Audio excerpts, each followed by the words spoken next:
ఈ సువార్తికుల యొక్క తరగతులు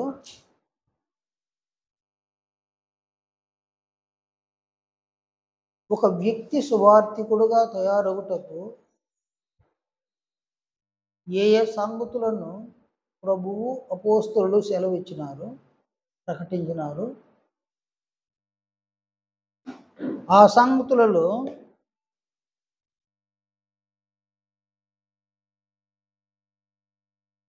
ఒక విధంగా అన్ని సంగతులను మీరు విన్నారన్నమాట.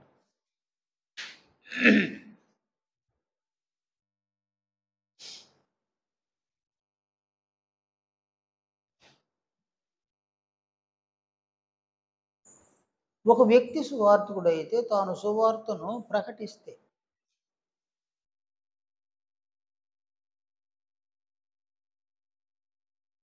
ఆ వ్యక్తి సువార్తను విని విధేయత చూపించినటువంటి వారికి, అనగా నమ్మినటువంటి వారికి, సువార్తను నమ్మినటువంటి వారికి బాప్తిస్మము ఇవ్వవలసిన బాధ్యతను కూడా తానే కలిగి ఉన్నాడు అన్నమాట.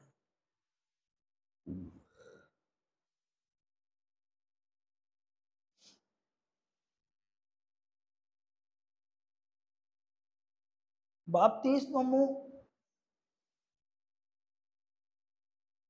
ఇచ్చుటకు ముందే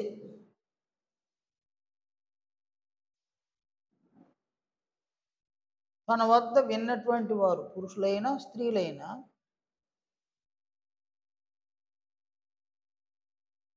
ఈ సువార్త సత్యమును గ్రహించినారా లేదా, ఈ సువార్త సత్యమును అంగీకరిస్తూ ఉన్నారా లేదా అనే దాన్ని పరిశీలన చేసుకోవాలన్నమాట సువార్తికుడు.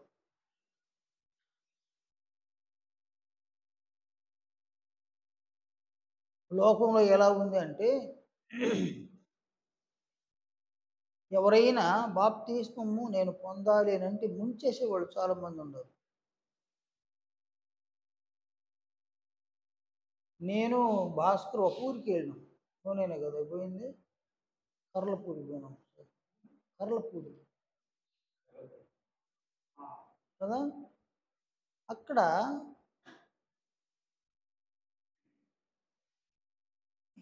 ఒక ఇంటి వద్దకు వెళ్ళినాము. ఆ ఇంట్లో ఎవరులే,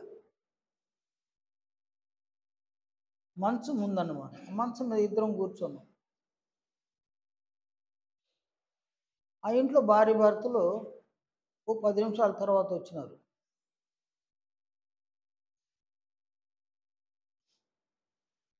సరే, నేను సేవకుడు అని తెలిసిన తర్వాత వాళ్ళు చాలా సంతోషించినారు. వాళ్ళు అన్నారు, మేము కూడా చర్చికి వెళ్తాం సార్ అని అన్నాం. మీరు ఏ చర్చికి వెళ్తున్నారు అని అడిగాను. వాళ్ళు ఒక చర్చి పేరు చెప్పినారు. ఆ చర్చి సేవకుడు నాకు తెలుసు.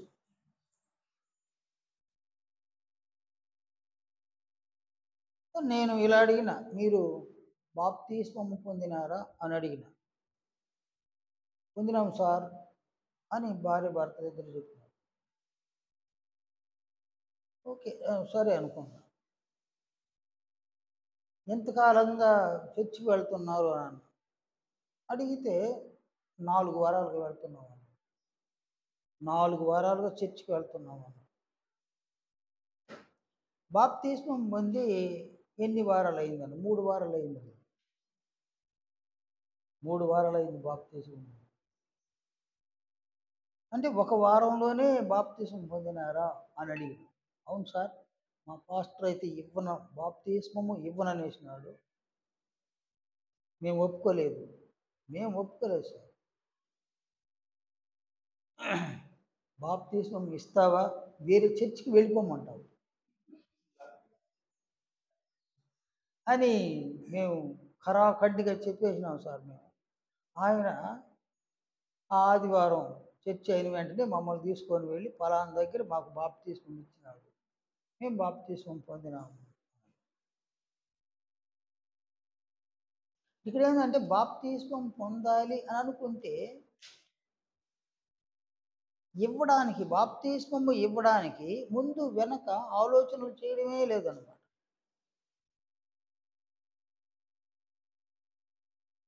మనకు ఒక సువార్థికుడు ఎవరికి సువార్తను ప్రకటించినాడు, పురుషులకైనా స్త్రీలకైనా, వారు అసలు గ్రహించినారా లేదా? నంబర్ 1. నంబర్ 2, సువార్తను వారు అంగీకరించినారా లేదా? వారు గ్రహించి ఉంటే, వారు అంగీకరించి ఉంటే సువార్తను వారు నమ్మినారు, అది రుజువు అన్నమాట. అంటే ఆ రుజువుని వారి మాటల ద్వారా, వారి ప్రవర్తన ద్వారా మనం తెలుసుకోగలం అన్నమాట.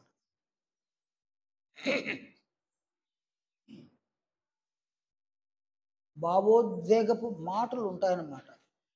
వారి ఆత్మ విషయంలో భావోద్వేగపు మాటలను అగుపరుస్తారన్నమాట, వినిపిస్తారు.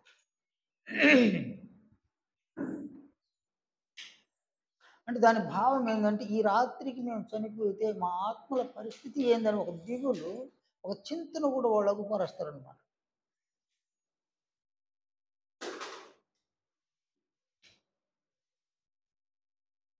అందువలన సువార్థికుడు ఎవరికి సువార్తను వినిపించినాడో వారు మేము బాప్తిస్మం పొందాలి అని అన్నా కూడా వారు గ్రహించినారా లేదా,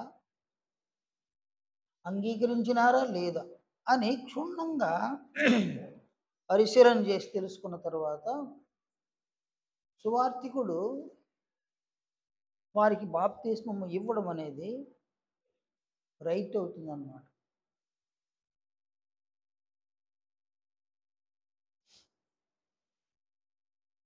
ప్రారంభంలో ఈ అనుభవం లేకపోవచ్చు, కానీ దేవుడు కనికరించగా సువార్త సేవలో కొనసాగగా ఈ అనుభవాన్ని మీరు పొందగలరు అన్నమాట.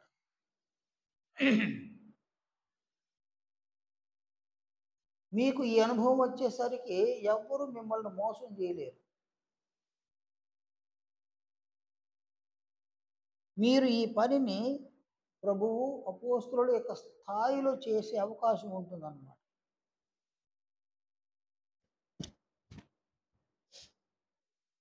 కనుక సువార్తను విశ్వసించి బాప్తిస్మంలోనికి వస్తే, చూడండి ఆయన అపోస్తలుల కార్యములు 2వ అధ్యాయము 38వ వచనంలో అపోస్తలుడైన పేతురు ఇలా సెలవు ఇచ్చినాడు, మీరు మారు మనస్సు పొంది పాపక్షమాపణ నిమిత్తము యేసుక్రీస్తు నామమున బాప్తిస్మము పొందుడి. కాబట్టి మొదట మారు మనసును చెప్పినాడు, అటు తరువాత పాపక్షమాపణల గురించి అక్కడ తెలియజేసినాడు. యేసుక్రీస్తు నామమున బాప్తిస్మము పొందాలని ఆయన అక్కడ సెలవిచ్చినాడు.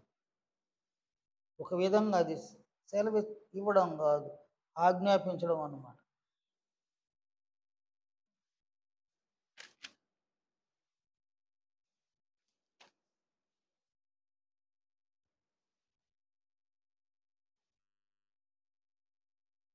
కనుక ఇక్కడ మారు మనస్సు అత్యంత అవసరం. అనగా మనస్సును మార్చుకోవడం. ప్రతి మనిషి యొక్క మనస్సు వారిని నడిపిస్తుందన్నమాట, పురుషులనైనా స్త్రీలనైనా.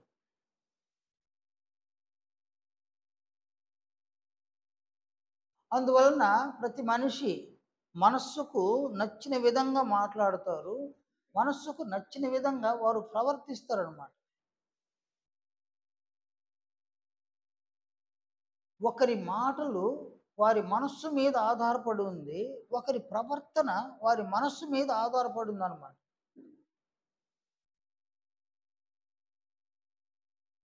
మనస్సు ఏమయ్యిందో అలాగున మనిషి మాట్లాడతాడు, ప్రవర్తిస్తాడు అనమాట.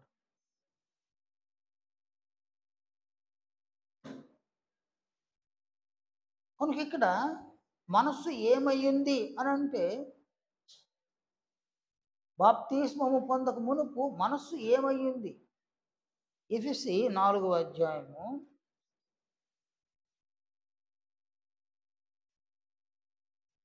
అక్కడ అపోస్తులుడైన పౌలు ఇలా సెలవిచ్చినాడు 17, 18 వచనాలు. 17వ వచనంలో 18వ వచనంలో అన్యజనులు నడుచుకొనున్నట్లు మీరు ఇక మీదట నడుచుకొనవలదని ప్రభువునందు సాక్ష్యం ఇచ్చుచున్నాను. అంటే అన్ని జనులు ఎలా నడుచుకుంటున్నారు, ఎలా ప్రవర్తిస్తూ ఉన్నారు. 18వ వచనంలో వారైతే అంధకారమైన మనస్సు గలవారై, అంటే వారు ఎలాంటి మనస్సును కలిగి ఉన్నారు అనగా అంధకారమైన మనస్సును కలిగి ఉన్నారు అని అన్నాడు పౌలు.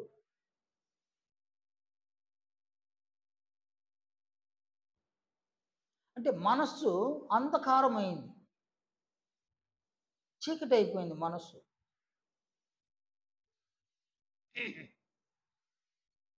అంటే ఒకని చేత మాట్లాడించేటువంటి మనస్సు, ఒకని చేత ప్రవర్తింపజేసేటువంటి మనస్సు, ఒకని చేత క్రియలను చేయించే మనస్సు, ఒకని చేత నడతను కలుగు చేసేటువంటి మనస్సు, ఒకని చేత జీవితాన్ని జీవింపజేసే మనసు, అది అంధకారం అయిపోయిందన్నమాట. చీకటికి అంధకారానికి ఏదైనా తేడా ఉందా? చీకటి అంటాం కదా, చీకటికి అంధకారమే. మళ్ళీ ఇంకొక గాఢాంధకారం అనేది ఒకటి ఉందన్నమాట. చీకటి, అంధకారము, గాఢాంధకారం. చీకటి అంటే ఏంటి నాయనా?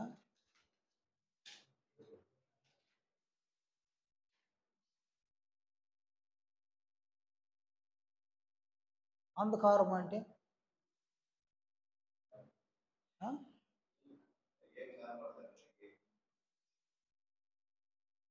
ఏమి కనబడదు.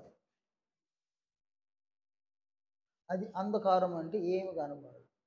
చీకటి అంటే కొన్ని కనబడదు, చీకట్లో కొన్ని కనబడకపోవచ్చు. అంధకారం అంటే ఏమీ కనబడదు. గాఢాంధకారం అంటే కదా, అంధకారం అంటే ఏమి కనబడదు, గాఢాంధకారం అంటే ఎక్కడున్నాడు కూడా తెలియదండి. అంటే ఒక మనిషి యొక్క మనస్సు అంధకారమైంది అని అపోస్తలుడు ఇక్కడ ప్రకటించినాడు, బోధించినాడు. వారైతే అంధకారమైన మనస్సు గలవారై తమ హృదయ కాఠిన్యము వలన, అంటే మనస్సు అంధకారమైతే హృదయం ఏమవుతుంది అంటాడు ఆయన? అది కఠినమైపోతుంది.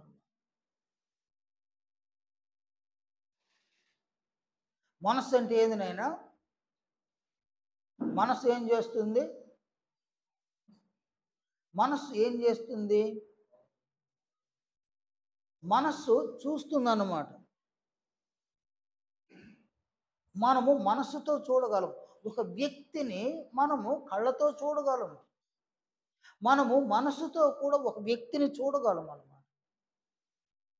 కళ్ళతో చూస్తే పై రూపం కనిపిస్తుంది, మనస్సుతో చూస్తే వాని అంతరంగం కనిపిస్తుంది అన్నమాట. అనగా గుణలక్షణ స్వభావాలను చూడగలం. మళ్ళీ చెప్తున్నాను, ప్రకృతి సంబంధమైన ఈ కళ్ళతో మనం చూడడం వలన పై రూపాన్ని మనం చూడగలం, కనబడుతుంది మనకు. కానీ మనస్సుతో ఒక వ్యక్తి యొక్క గుణలక్షణ స్వభావాలను చూడగలం అన్నమాట. అంటే మనస్సుతో అదృశ్యమైన వాటిని చూడగలం. అదృశ్యమైన వాటిని చూసి దృశ్యమైనటువంటి మనిషి ఇలాంటి వాడు అని మనము తెలుసుకుంటాం అన్నమాట. తెలుగులో ఒక సామెత ఉంది నాయన. సామెత అంతా ఏంటంటే, పగట వాని బుద్ధి చూస్తే రాత్రి వాని వెంట వెళ్ళకూడదు అంట. సామెత ఏంది? పగటి వాని బుద్ధి చూస్తే, పగట్లో వాడి బుద్ధి చూస్తే రాత్రి వాని వెంటే బాగోడు. అంటే ఇక్కడ చూడగలిగేది దేన్ని చూడడం ఈడ? దేన్ని చూడడము? బుద్ధిని చూడడం. ఒక మనిషి యొక్క బుద్ధిని, ఒక మనిషి యొక్క గుణమును, ఒక మనిషి యొక్క లక్షణమును, ఒక మనిషి యొక్క స్వభావమును, ఒక మనిషి యొక్క తెలివిని, ఒక మనిషి యొక్క బుద్ధిహీనతను, వీటన్నిటిని కూడా ఒక మనుషుడు మనస్సుతో చూడగలుగుతాడు. ఈ కళ్ళకు కనబడవన్నమాట. అంటే అదృశ్యమైనటువంటి గుణలక్షణ స్వభావములను మనస్సుతో చూడగలము కనుక ఆ మనస్సుతో చూడగలిగే అవకాశాన్ని మనస్సు అంధకారం అయితే మనం చూడలేమన్నమాట. మనుషుల యొక్క గుణలక్షణ స్వభావాలను చూడలేము.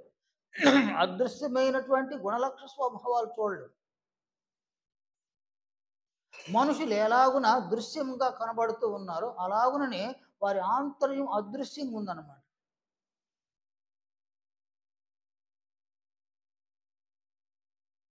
పై రూపాన్ని చూడడము సులువు, ఈ నేత్రాలతో చూస్తాం. కానీ ఒక మనిషి యొక్క అంతరంగాన్ని, వానిలో ఉన్న గుణలక్షణ స్వభావాలను మనం మనస్సుతో చూడగలం, మనస్సుతో పసిగట్టగలం అన్నమాట. మనుషులందరూ కూడా ఒక వ్యక్తిని మనస్సుతో చూడలేకపోవడం వలన మోసపోతున్నారు అన్నమాట. మనస్సుతో చూడకపోవడం వలన దగా పడతా ఉన్నారు అన్నమాట. కనుక ఇక్కడ మనస్సు చూడగలుగుతుంది, అదృశ్య స్వభావాలను చూడగలుగుతుంది, జీవితాన్ని చూడగలుగుతుంది, నడతను చూడగలుగుతుంది, మాటల తీరును బట్టి ఆ వ్యక్తి ఎలాంటి వాడు అన్నదాన్ని మనస్సు చూడగలుగుతుంది అన్నమాట. అంతేకాదు, నీ ఆత్మను నీ మనస్సు చూడగలుగుతుంది. నిన్ను పుట్టించిన నీ తండ్రి అయిన దేవుని కూడా నీ ఆత్మ చూడగలుగుతుంది.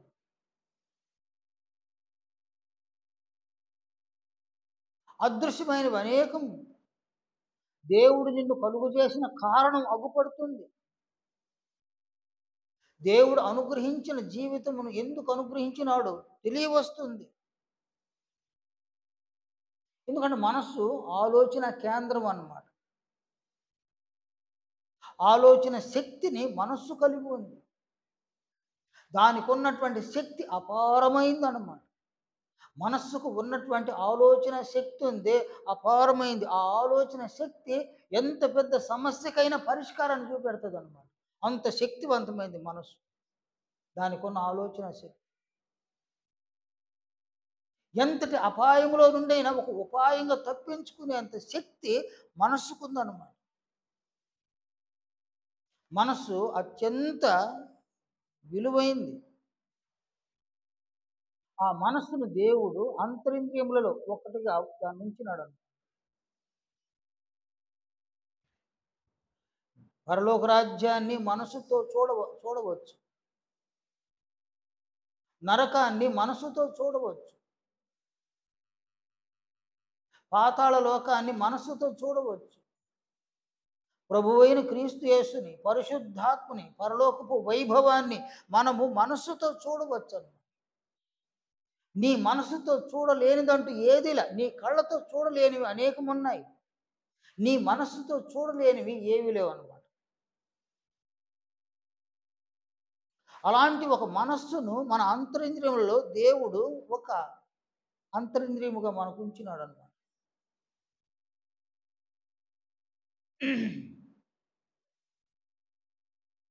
ఈ అంతరింద్రియాల్లో ఉన్న మనస్సు అనేది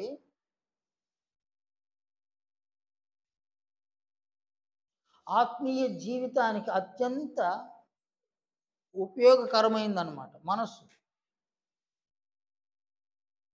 నీ ఆత్మకు మేలు చేసేది మనస్సు. అలాంటి మనస్సు అంధకారమైందన్నమాట. చూడండి, ఆయన భార్య భర్తలు ఉంటారు, భార్య భర్తలు వాళ్ళు బాగున్నారు అని అనుకుంటూ ఉన్నాం మనం. బాగున్నారు, బాగున్నారని చుట్టూ ఉన్నవాళ్ళు అనుకుంటా ఉన్నారు. ఒక రాత్రి ఆ భర్త చనిపోయినాడు. ఆమె జీవితమే అంధకారం. ఆమె జీవితము అంధకారంగా మారిపోతుంది.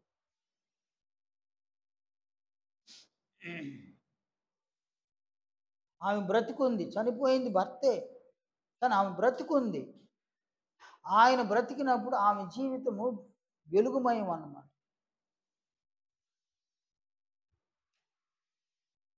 అతడు చనిపోవడం వలన ఆమె జీవితమే అంధకారంగా మారిపోతుంది. ఎవరు గౌరవించరు, ఎవరు విలువనివ్వరు, ఎవరు పట్టించుకోరు. ఒక విధవరాలని ఎవరు పట్టించుకోరు. ఎదురొస్తే ఒప్పుకోరు అనమాట. ఎవరో ప్రయాణం చేస్తున్నారు, ఎదురుగా వచ్చినారు చెప్తారు.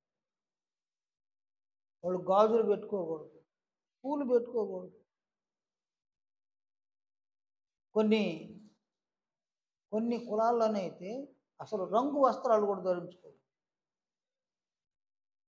జీవితము అంధకారం అయిపోయింది. ఎవ్వరు లేరు, వాళ్ళకి ఎవ్వరు లేరు.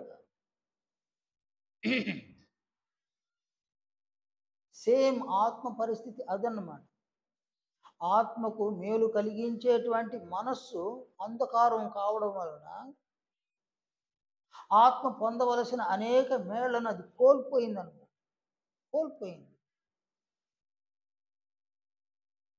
తండ్రి అయిన దేవుడు ఆత్మకు ఒక మేలు, ప్రభువైన క్రీస్తు యేసు ఆత్మకు ఒక మేలు, జీవము ఆత్మకు ఒక మేలు, జీవితము ఆత్మకు ఒక మేలు.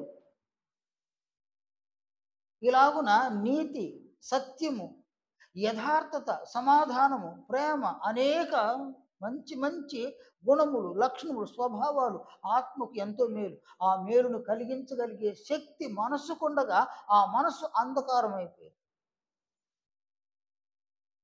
అనేక మేళ్లను ఆత్మ కోల్పోతుంది. అనేక మేళ్లను కోల్పోయి దిక్కు తోచనటువంటి స్థితిలో భర్త చనిపోయిన ఒక స్త్రీ ఎలా ఉందో, భర్త చనిపోయిన స్త్రీని చూడండి. ఆయన దిక్కు తోచనటువంటి ఒక స్థితిలో ఉంటుందన్నమాట.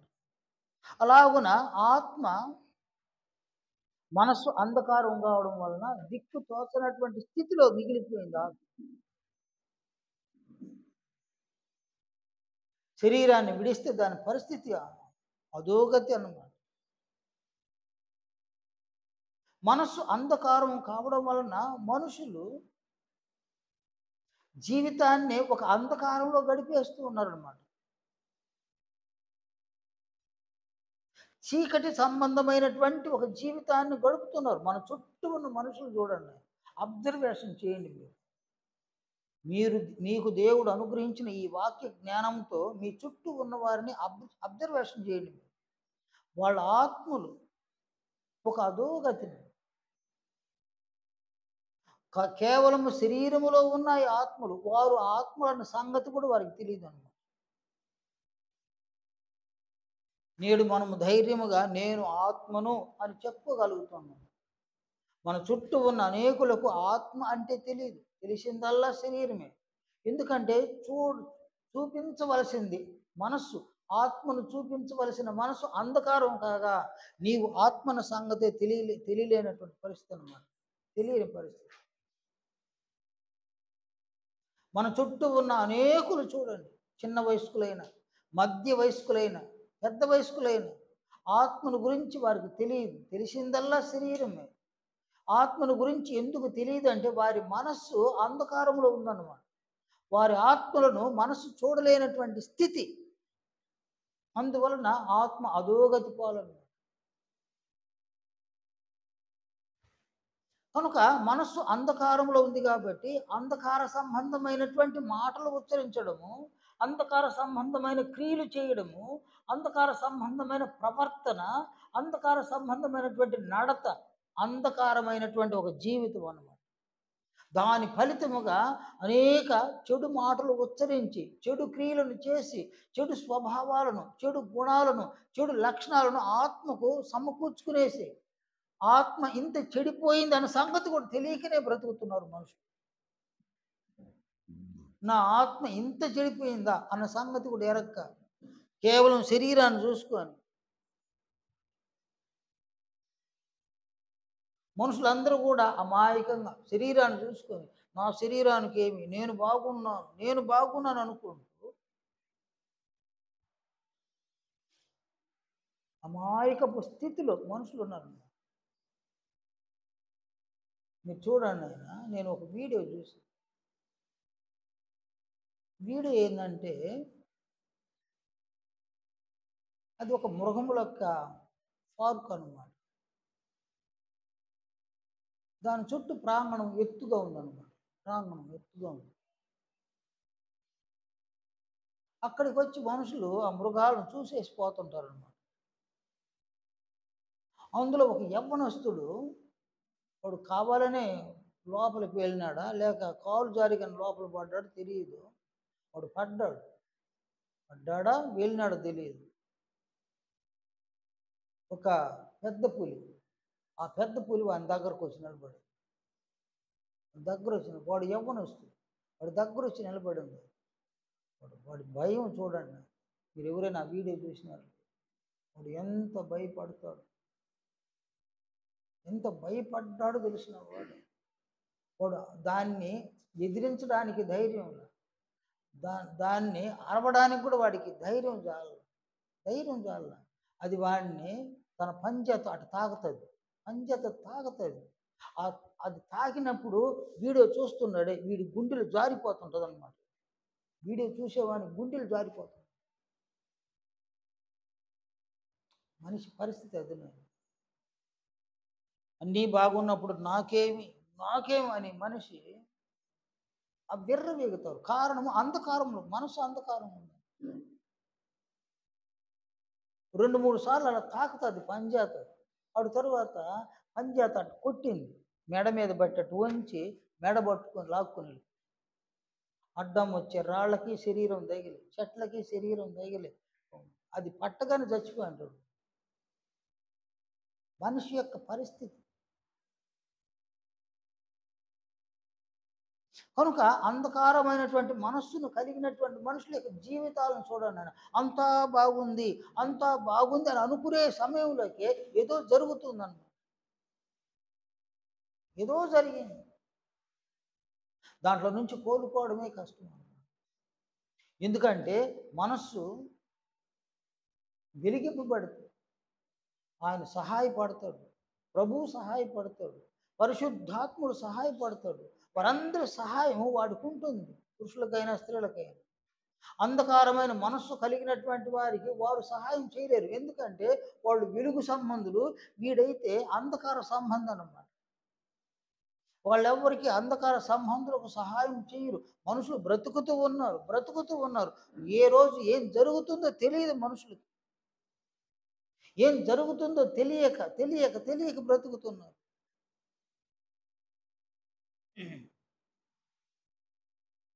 వేటగాడు ఉరి అడ్డగా ఆ పక్షికి తెలియలా అక్కడ ఉరి ఉంది, నేను వెళితే చిక్కుకుంటాను తెలియలా. వేటగాడు వేసిన ఉరిలో చిక్కుకోనంత వరకు ఆ పక్షి చాలా తెలివిగా నటిస్తుంది. అది చిక్కుకున్న తర్వాత ఏ పక్షి దాన్ని విడిపించలేదన్నమాట. మనుషులు సహితము అంధకారమైన మనసును కలిగి అనేక చెడు మాటలు ఉచ్చరించి, చెడు క్రియలను చేసి, చెడుగా జీవించి ఎప్పుడు ఎలాంటి విపత్తును పొందుతారో తెలియకనే భ్రమల్లో, ఊహల్లోనే జీవించేస్తున్నారు.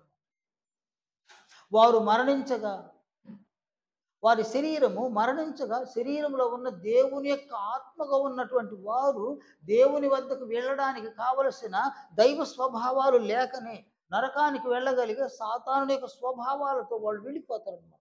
ఆ సంగతి అప్పుడు తెలిసినా చేయడానికి ఏమీ లేదన్నమాట. ఇది మనుషుల ఆత్మల యొక్క పరిస్థితి అన్నమాట. దీనంతటికీ కారణం మనసు. కనుక దేవుడు ఉన్నాడు, ఆయనే నన్ను సృష్టించినాడు, తన చిత్తానుసారముగా జీవించడానికే నన్ను పుట్టించినాడు. నా విషయంలో ఆయనకు ఒక సంకల్పం ఉంది. ఆ సంకల్ప సాధన కొరకే ఈ లోకంలో నాకు అనేకాన్ని ఆయన సమకూరుస్తున్నాడు. నన్ను ప్రేమిస్తున్నాడు, నన్ను ఆదరిస్తున్నాడు, నన్ను కనికరిస్తా ఉన్నాడు. ఇదంతా కూడా తెలియక జీవించడు. అంధకారంలో మనసు ఉంచేసినాను.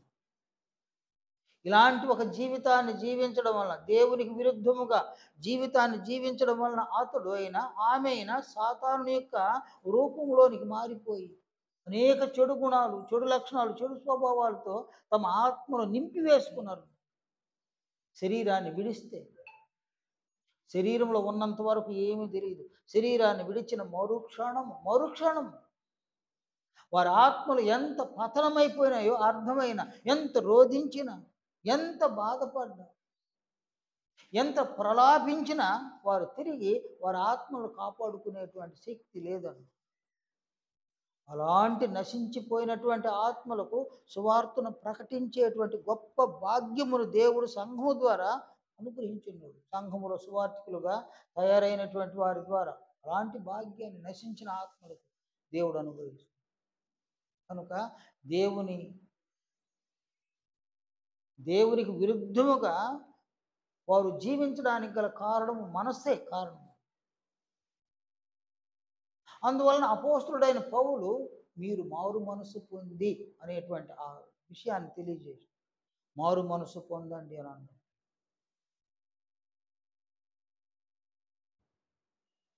మీరు మారు మనసు పొంది పాపక్షమాపణ నిమిత్తము, ఇది వరకు చేసిన పాపాలు ఉన్నాయి చూడండి.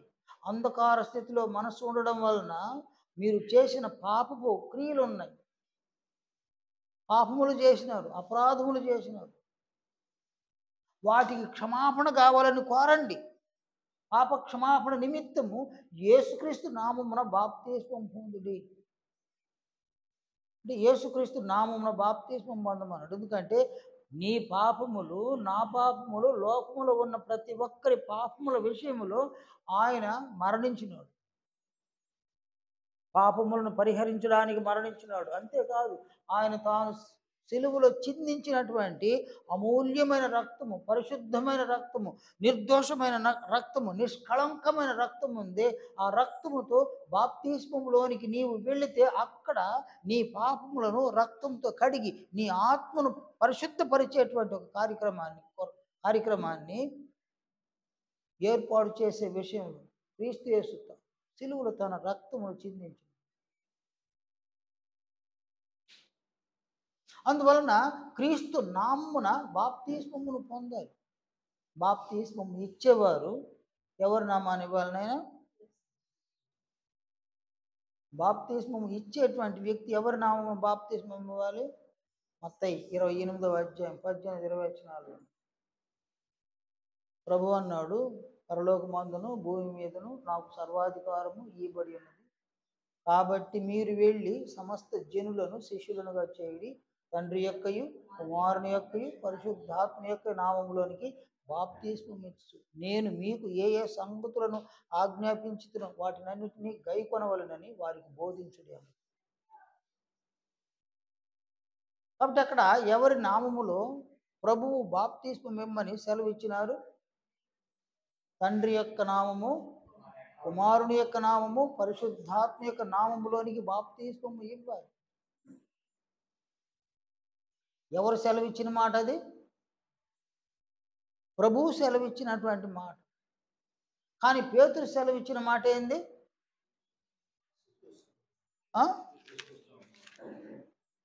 క్రీస్తు యేసు నామమును బాప్తిస్మం పొందండి అని వారు సెలవిచ్చినారు అన్నమాట. పేతురు సెలవిచ్చినారు. అంతేకాదు, పేతురు మరొక చోట సెలవిచ్చిన ఈ మాట పౌలు, ఇక్కడైతే పౌలు సెలవిచ్చిన మాట చూడండి. అపోస్తుల కార్యములు 16వ అధ్యాయం 31వ వచనం. అందుకు వారు, ప్రభువైన యేసునందు విశ్వాసముంచుము, అప్పుడు నీవును నీ ఇంటి వారును రక్షణ పొందుదురు అని చెప్పారు. ఇక్కడ పౌలు సహితము ఎవరి నామాన్ని తెలియజేసినాడు? క్రీస్తు నామాన్ని.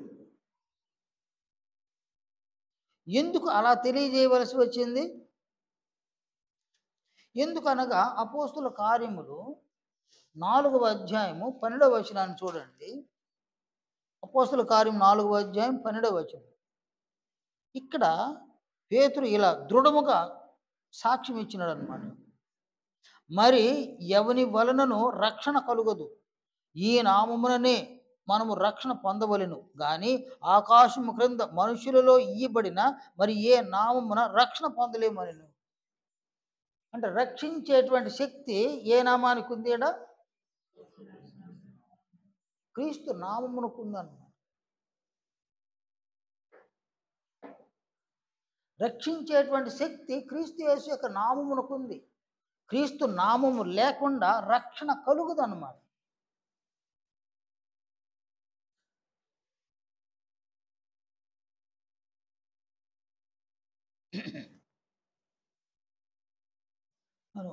తాగండి. నామమున బాప్తిస్మము పొందాలి అని పేతురు సెలవిచ్చినాడు, అపోస్తులుడైన పౌలు సెలవిచ్చినాడు. కానీ ప్రభు ఏం సెలవిచ్చినారు? తండ్రి యొక్కయు కుమారుని యొక్కయు పరిశుద్ధాత్మ యొక్క నామంలోనికి బాప్తిస్మం ఇవ్వాలి అని ఆయన అన్నాడు.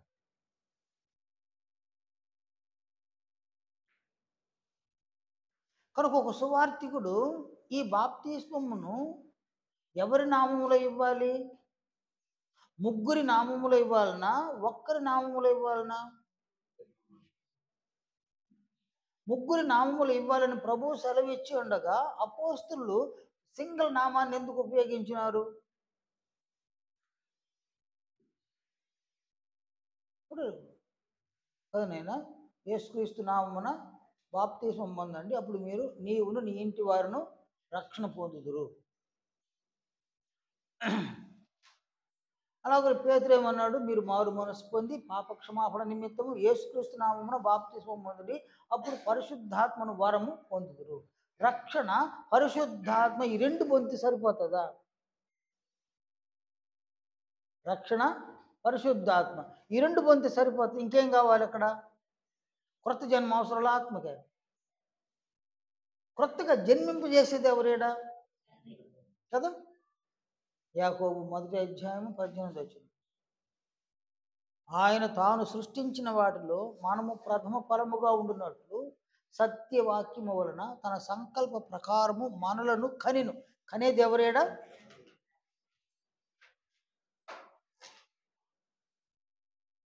అటు ఒక వ్యక్తి కంటాడు, ఆయన పనిని ఈయన చేయలేడు. ఎవరు చేయలేడు?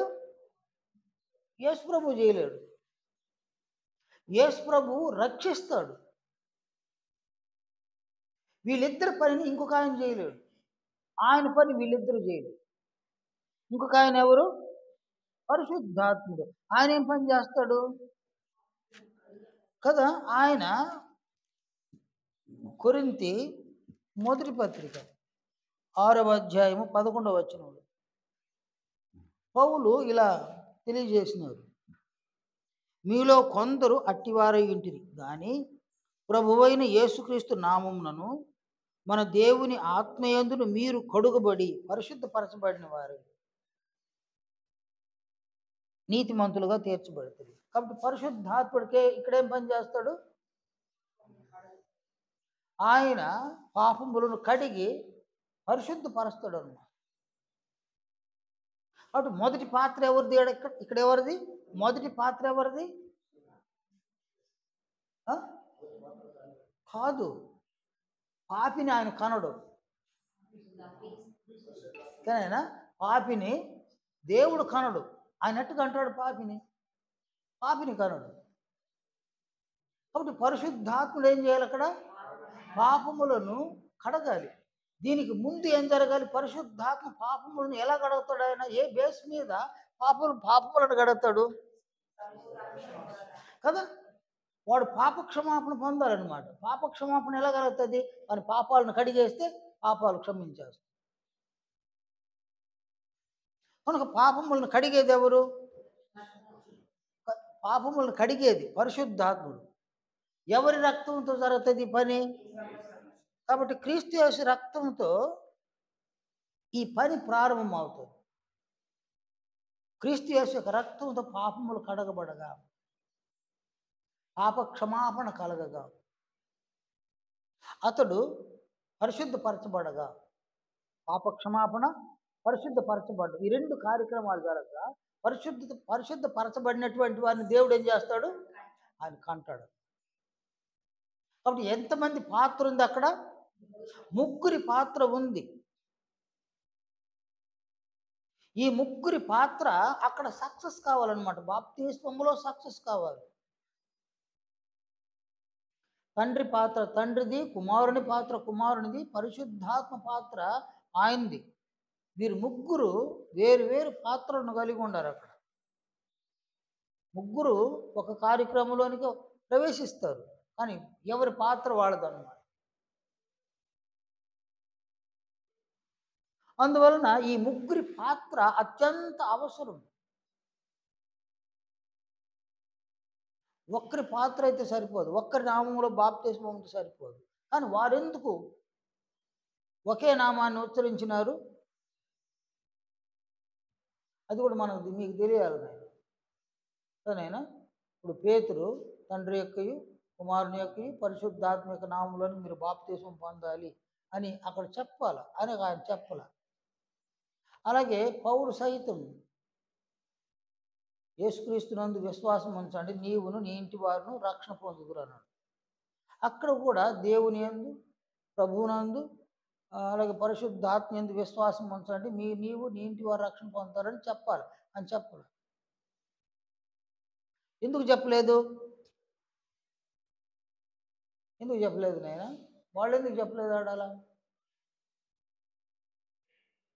నేను ఒక దగ్గర వెళ్తా ఉన్నాను ఆయన, నాకు ఒక అబ్బాయి తెలుసు. అతడు అన్నా అన్నాడు. తిరిగి చూస్తే స్తోత్రం అన్నా అన్నాడు. నేను వీడిప్పుడు క్రైస్తుడు అయినాడబ్బా అని అనుకున్నాను. అంతప్పుడు చూసినాను. తిరిగి చూస్తే పెళ్ళి కూడా అయిపోయాడు. వీడెప్పుడు క్రైస్తుడు అయినాడబ్బా అంటే తిరిగి చూస్తే వాడు ఒక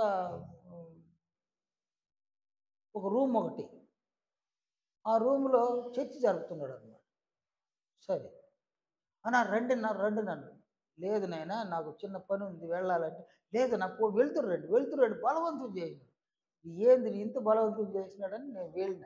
చీరేసినాడు, కూర్చోబెట్టినాడు, భార్యకి చెప్పినాడు అన్నకు నీళ్ళు ఇవ్వండి. ఆమె నీళ్ళు తీసుకొచ్చింది. సరే నీళ్లు తాగిన, బాగోగులు అడిగినాడు.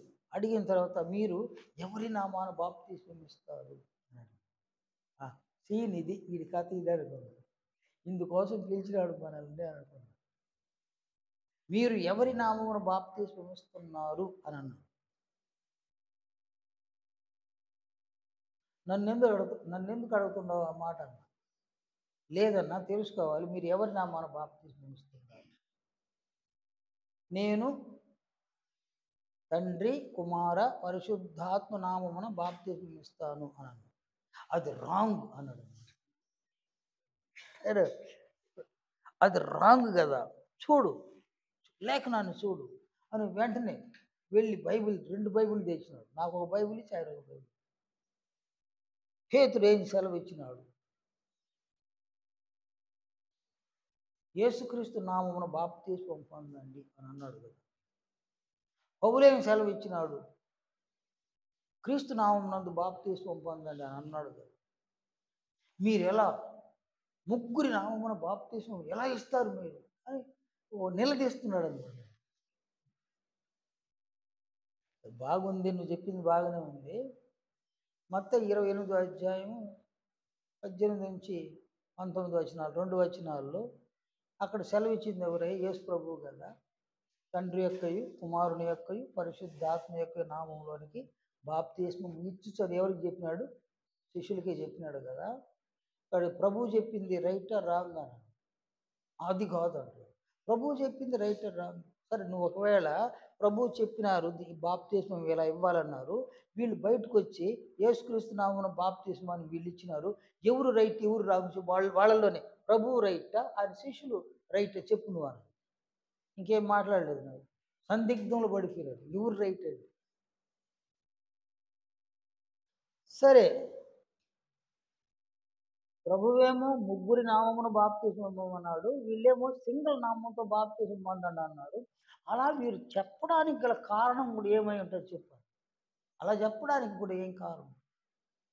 వాడు తెలియలే, పాపం తెలియలే, ఆవేశం అన్నమాట. ఒక ఆవేశంతో నన్ను పెట్టాడు. ఆ ఆవేశంతో అడిగేసినాడు అన్నమాట.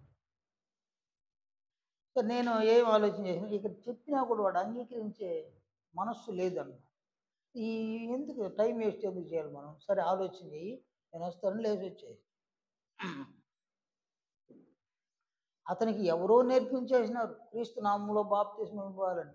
దాన్ని పట్టుకునేసి వచ్చేసి క్రీస్తు నామమునే బాప్తిస్మం ఇస్తా, క్రీస్తు నామమునే బాప్తిస్మం ఇస్తే, క్రీస్తు నామమున బాప్తిస్మం ఇస్తే రైటే. అక్కడేం జరుగుతుంది నాయన? క్రీస్తు నామంలో బాప్తిస్మం ఇస్తే పాప క్షమాపణ జరుగుతుంది. ఇక్కడ పాపాన్ని కడిగే దేవుడు, క్రొత్త జన్మని ఇచ్చే దేవుడు. ఇవి రెండు జరగకపోతే ఇచ్చిన బాప్తిస్మం ఏమవుతుంది నాయన? ఆ సంగతి అర్థం కావడం లేదు. సరే, మనం తెలుసుకోవాలి దాన్ని.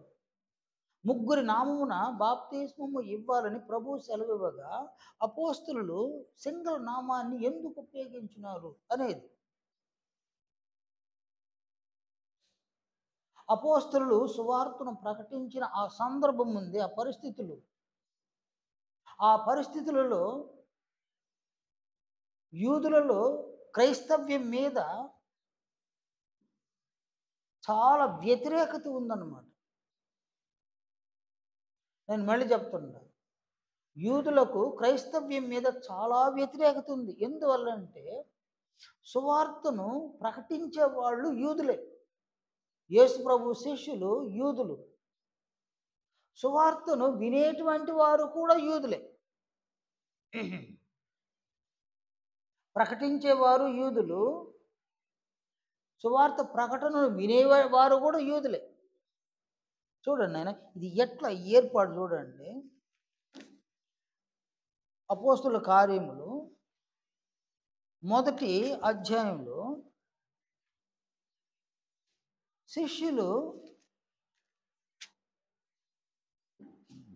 శిష్యులకు ప్రభువుకు మధ్యన ఈ సంభాషణ చూడండి.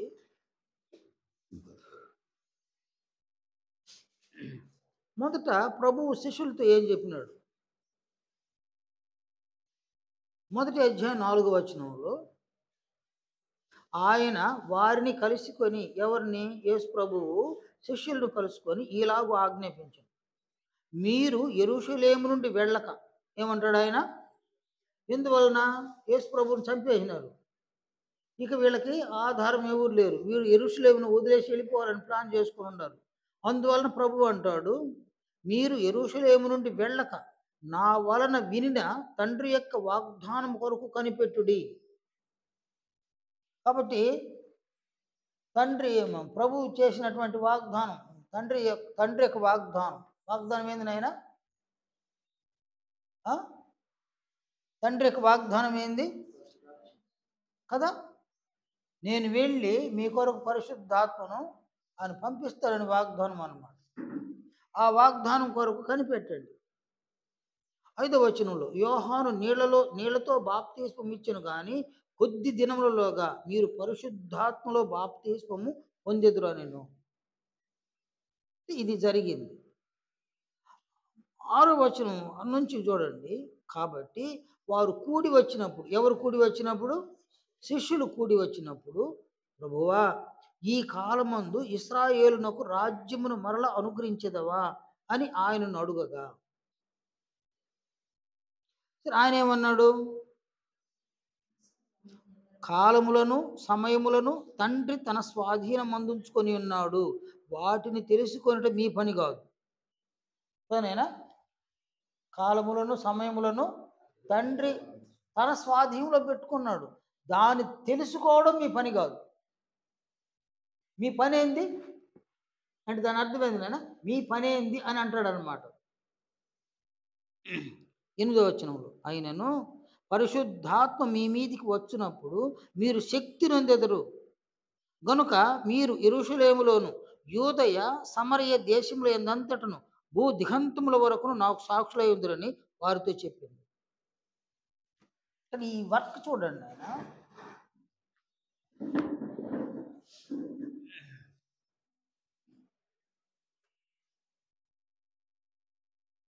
ప్రభువు శిష్యులకు సెలవిచ్చిన మాట.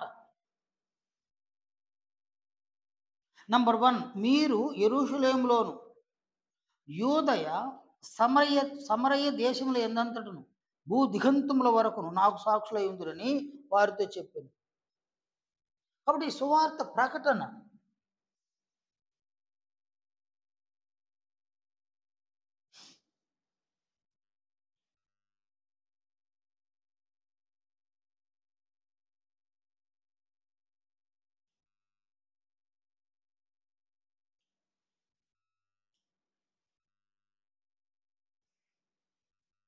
నంబర్ 1 ఎక్కడ జరగాలన్నాడు ఆయన? యెరూషలేము.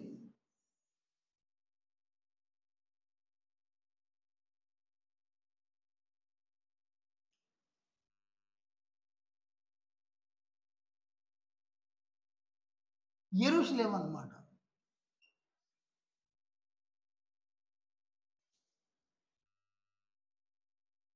ఇది ఎక్కడుంది యెరూషలేము? యెరూషలేము ఎక్కడుంది నాయన? ఇది యోదయ.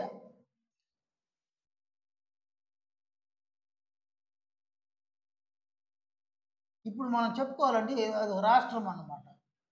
యూదయ రాష్ట్రములో యెరూషలేము ఉంది. మొదట ఈ పట్టణంలో అంటే యెరూషలేము పట్టణం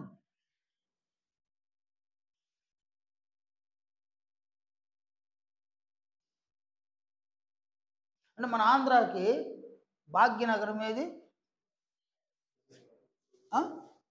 విజయవాడ. ఆంధ్రాకి భాగ్యనగరము విజయవాడ. అమరావతి వస్తే దాని పేరు వస్తుంది.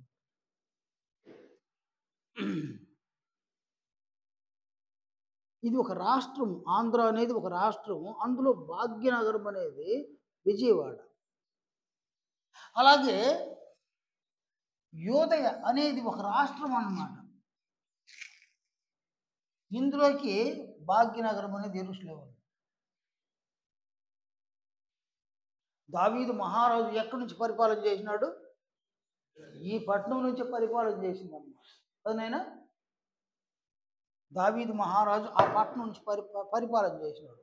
కనాను దేశంలో మరొక రాష్ట్రం ఉంటుంది, సమరయ.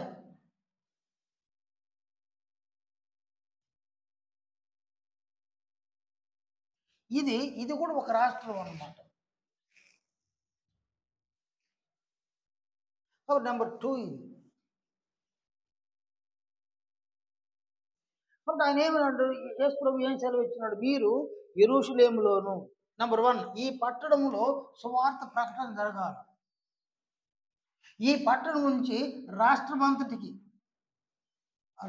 అంటే యోదయ రాష్ట్రమంతటికి సువార్త వ్యాప్తి కావాలి. సువార్త వ్యాపించాలి.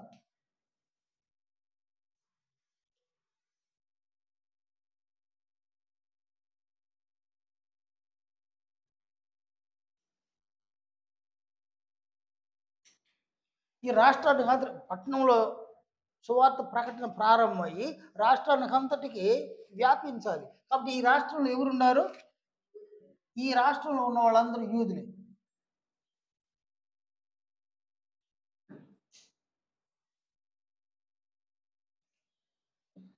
నెక్స్ట్ సువార్త ప్రకటన ఎక్కడికి వ్యాపించాలి? అది సమరయకి వ్యాపించాలి. ఈ సమరయలో ఉన్న వాళ్ళందరూ ఎవరు?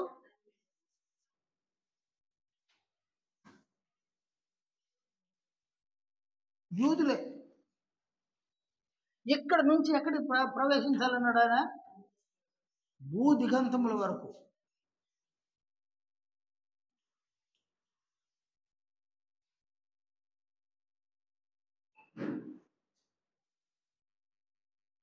భూదిగంతముల వరకు అనగా భూదిగంతముల వరకు అనగా సర్వ సృష్టికి.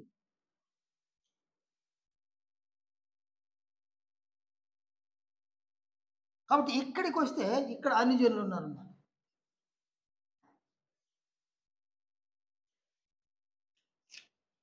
ఇది నంబర్ 3 అన్నమాట.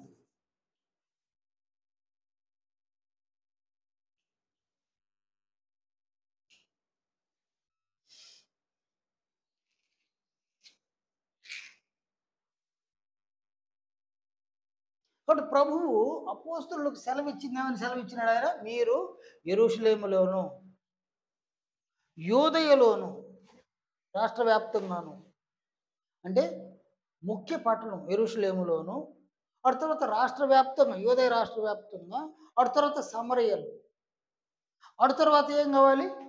భూదిగంతముల వరకు. కాబట్టి ఇక్కడ యూదులు ఎక్కడెక్కడ ఉన్నారు? యెరూషలేం పట్టణంలో 3000 మంది. ఎవరినైనా బాప్తిస్మం పొందింది? యూదులే. యూదయలో బాప్తిస్మం పొందిన వారందరూ ఎవరు? యూదులే. సమరయలోకి వచ్చేసరికి ఇక్కడికి బాప్తిస్మం పొందిన వాళ్ళు యూదులే. భూదిగంతముల వరకు అన్నాడు ఆయన. ఈ భూదిగంతముల వరకు ఎవరంటే సర్వ సృష్టికి. కాబట్టి ఇక్కడ ఎవరున్నారు? అన్ని జనులు ఎక్కడున్నారు? నా లెక్క చూడండి. నెంబర్ 1 యెరూషలేము, నెంబర్ 2 యూదయ, నంబర్ 3 సమరయ, నంబర్ 4 వీళ్ళు అన్నమాట.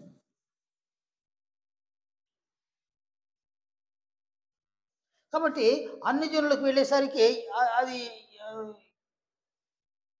ఎన్నోసారి వెళ్తుంది అక్కడికి. కాబట్టి మొదట యెరూషలేములో సువార్త ప్రకటన జరగాలి. ఆ తర్వాత యూదయ రాష్ట్రంలో సువార్త వ్యాపించాలి. ఆ తర్వాత సమరయలో యూదులు ఉన్నారు ఇక్కడ కూడా, వీళ్ళకి వాక్యం వ్యాపించాలి. ఇక్కడ నుంచి సర్వ సృష్టికి వెళ్ళాలి.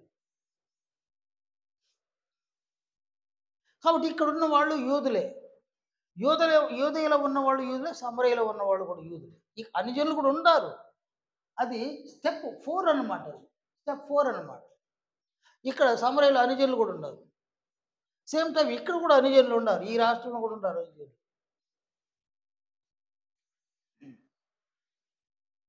కానీ సువార్త ఎవరికి అందాలి? మొదట యూదులకు అందాలి. మీరు యెరూషలేములోను, యూదయ, సమరయ, తర్వాత భూదిగంతముల వరకు. ఇది ప్రభువు సెలవిచ్చింది అన్నమాట. కాబట్టి ఇక్కడ యెరూషలేములో ఎవరికి ప్రకటించినారు సువార్తనే? యూదులకు ప్రకటించినారు.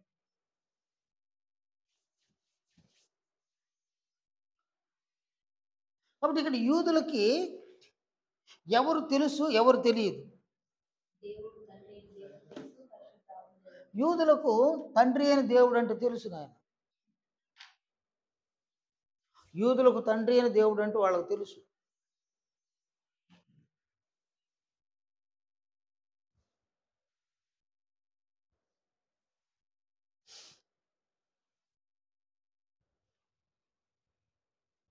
క్రీస్తుని గురించి కూడా తెలుసు వారికి. కానీ వాడు ఇంకా కూడా, యూదులు ఇంకా కూడా క్రీస్తు ఇంకా రాలేదని నమ్ముతున్నారు. వాడు ఆయన ఇంకా రాలేదు, ఆయన ఇంకా రాలేదని నమ్ముతున్నారు. ఇంకను కూడా యూదులు క్రీస్తు కోసం నిరీక్షిస్తున్నారు అన్నమాట. ఆయన వచ్చినారు, ఆయన వెళ్ళిపోయినారు. కాబట్టి వాళ్ళకి ఎవరిని గురించి తెలియదు? దేవుని గురించి తెలుసు, పరిశుద్ధాత్మను గురించి తెలుసు. ఎవరిని గురించి తెలియదు వాళ్ళకి? క్రీస్తుని గురించి తెలియదు. తీరా క్రీస్తుని గురించి తెలుసుకునేసరికి వాళ్ళు ఏమని ఫీల్ అవుతున్నారు? నేడు మన దేశంలో మత మార్పిడి చేస్తున్నారు అనే విధంగా యూదుల యొక్క మతాన్ని వాళ్ళు మార్చేస్తున్నారు అపోస్తలులు అని వాళ్ళు భావించారు. ఆనాడు ఎంత జరిగింది చూడండి. ఆయన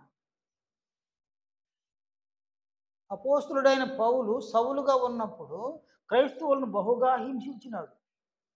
చాలా హింసించినాడు ఆయన. హింసించడానికి గల కారణం ఏంది? మత మార్పిడి జరిగిపోతుంది అనేది అన్నమాట. ఈరోజు మత మార్పిడి కోసం ఎవరో హింసిస్తున్నారని ఏదో అనుకుంటున్నారు. కానీ ఈ హింస ఎక్కడ ప్రారంభమైంది? మొదటి శతాబ్దంలోనే ప్రారంభమైంది. కాబట్టి క్రీస్తుని గురించి ఆనాడు యూదులు వాళ్ళు అస్సలు నమ్మల, క్రీస్తుని నమ్మల వాళ్ళు. వాళ్ళకి తెలిసిందల్లా ఎవరు? తండ్రి అయిన దేవుడు, ప్రభు అయిన క్రీస్తు యేసు, పరిశుద్ధాత్మ దేవుడు. అంటే తండ్రి అయిన దేవుడు, పరిశుద్ధాత్మ దేవుడు, వీళ్ళిద్దరూ తెలుసు వారికి. వీళ్ళిద్దరిని నమ్ముతున్నారు వాళ్ళు. నమ్మనిది ఎవరిని? క్రీస్తును నమ్మలేదు కాబట్టి క్రీస్తుని సిలువ వేసినారు. ఎందుకు సిలువ వేసినారు క్రీస్తుని? నేను దేవుని కుమారుడను అన్నందుకు సిలువ వేసినారు.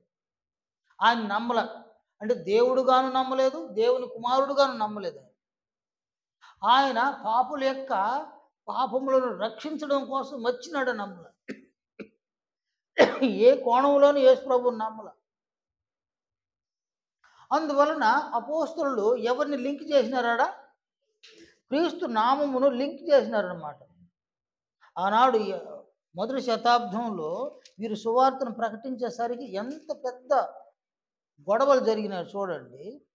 4వ అధ్యాయం, అపోస్తల కార్యం 4వ అధ్యాయం, 4వ అధ్యాయం 13వ వచనం నుండి 19వ వచనం వరకు. ఇక్కడ పేతురు 3వ అధ్యాయంలో కుంటివాణిని ఆయన బాగు చేసినాడు. అది వాళ్ళు భరించలేకపోయినారన్నమాట. 13వ వచనం నుండి వారు ఎవరు వీరు అంటే 5వ వచనం చూడండి.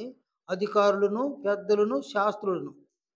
అధికారులు, పెద్దలు, శాస్త్రులు యూదుల్లో ఉన్నవారు. వారు 13వ వచనం, వారు పేతురు, యోహానుల ధైర్యమును చూచినప్పుడు వారు విద్య లేని పామరులని గ్రహించి ఆశ్చర్యపడి వారు యేసుతో కూడా ఉండిన వారిని గుర్తిరిగి స్వస్థత పొందిన ఆ మనుషుడు వారితో కూడా నిలిచినుట చూసి ఏమీ ఎదురు చెప్పలేకపోయారు.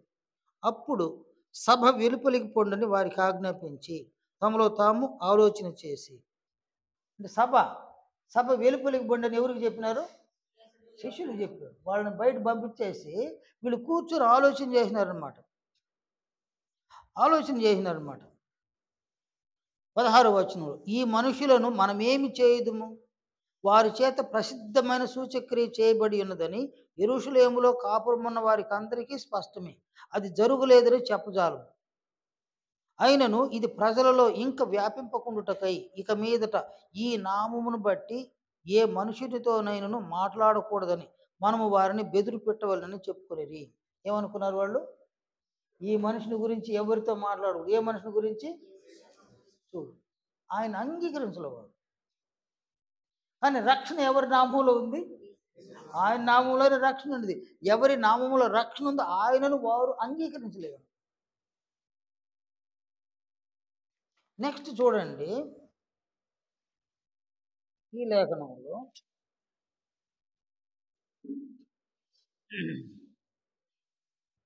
మళ్ళీ వీళ్ళు సువార్తను ప్రకటించినారు. అప్పుడు ఏం జరిగిందో చూడండి.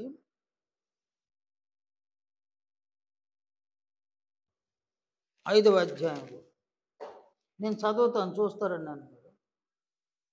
వారు ఈ మాట విని అత్యాగ్రహం తెచ్చుకొని వీరిని చంపను ఉద్దేశించగా, ఎవరినంటే పేతురుని, యాకోబుని, యోహానుని చంపను ఉద్దేశించగా, సమస్త ప్రజల వలన ఘనత నొందిన వాడును ధర్మశాస్త్రోపదేశకుడనైన గమలీయేలును ఒక పరిసయ్యుడు మహాసభలో లేచి ఈ మనుషులను కొంతసేపు వెలుపల ఉంచుడని ఆజ్ఞాపించి వారితో ఇట్లనెను, ఇశ్రాయేలీయులారా, ఈ మనుషుల విషయమై మీరేమి చేయబోచున్నారో జాగ్రత్త సుమండి. ఈ దినములకు మునుపు దూదా లేచి తాను ఒక గొప్పవాడని చెప్పుకొనెను. ఇంచుమించు 400 మంది మనుషులు వారితో కలిసికొనిరి. వాడు చంపబడెను. వానికి లోబడిన వారందరూ చెదరి వ్యర్థులైరి. వానికి తరువాత జనసంఖ్య దినములలో గలిలయుడైన యోదా అను ఒకడు వచ్చి ప్రజలను తనతో కూడా తిరుగుబాటు చేయ ప్రేరేపించెను. వాడు కూడా నశించెను. వానికి లోబడిన వారందరూ చెదిరిపోయారు. కాబట్టి నేను మీతో చెప్పినదేమనగా, ఈ మనుషుల జోలికి పోక వారిని విడిచిపెట్టుడు. ఏ మనుషుల జోలికి పోకుండా? పేతురు, యోహాను వాళ్ళ జోలికి పోకుండా వాళ్ళని విడిచిపెట్టండి. ఈ ఆలోచన అయినను ఈ కార్యమైనను మనుషుల వలన కలిగినదాయన అది వ్యర్థమగును. దేవుని వలన కలిగినదాయన మీరు వారిని వ్యర్థపరచలేరు. మీరు ఒకవేళ దేవునితో పోరాడు వారవుదురు సుమి. వారు అతని మాటకు సమ్మతించి అపోస్తలులను పిలిపించి కొట్టించి యేసు నామమును బట్టి బోధింపకూడదని ఆజ్ఞాపించి వారిని విడుదల చేసిరి.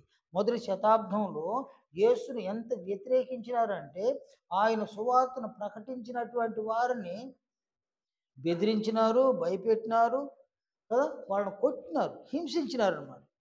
అంటే అంతగా యూదులు యేసుని ఏం చేసినారు? తిరస్కరించినారన్నమాట. యేసును తిరస్కరించినారు. ఈ యేసు ఎవరు? ఈ యేసు ఎవరు? రక్షకుడు అన్నమాట. ఆయన రక్షకుడు. ఆయన పుట్టినప్పుడే దూత ఏం చెప్పినాడు? ఆయన ఇదిగో నేడు మీ కొరకు రక్షకుడు ఉదయించినాడు, పుట్టినాడు అని అన్నాడు. ఆయన రక్షకుడు అన్నమాట. యేసు అని పేరునకు రక్షకుడు అని అర్థం అన్నమాట. కాబట్టి ఇక్కడ ఆయన వారి రక్షకుడు అని వారు తెలుసుకోలేకపోయినారు. అందువలన యేసుని వారు అంగీకరించాల, రక్షకుడు అని అంగీకరించాల, దేవుని కుమారుడు అని అంగీకరించినందువలన యేసు యొక్క సువార్తను ప్రకటిస్తే వారు హింసించినారన్నమాట. యేసు సువార్తను ప్రకటించినప్పుడు వారు హింసించినారు. కనుక అపోస్తలులు వారు యూదుల వలన హింసలు పొందినా కూడా వీరు సువార్తను ప్రకటించకుండా ఉండలేకపోయినారు అన్నమాట. వారు సువార్తను ప్రకటించినారు. ఆ సువార్తను ప్రకటించేటప్పుడు వారికి ధైర్యం కలగడానికి, ఎవరికి ధైర్యం కలగాలో? యేసు ప్రభువుని చంపిన వారు యూదులే. వీరిని చంపడానికి కూడా పూనుకునింది ఎవరు? కొట్టేది యూదులే, చెరసాల్లో వేసేది యూదులే. వీరిని అన్ని విధాలు హింసిస్తూ ఉంటారు. వీలైతే ఏం చేస్తారు? వీళ్ళని కూడా చంపేస్తారు. ఆ భయం వీళ్ళలో ఉంది. ఎవరిలో ఉంది? శిష్యులలో భయం ఉందన్నమాట. ఈ భయాన్ని వెళ్ళగొట్టి వీళ్ళని ధైర్యపరచడానికి దేవుడు చేసిన గొప్ప పని ఏంటంటే స్వస్థతలనిచ్చినాడు. ఈ లేఖనాన్ని చూడండి.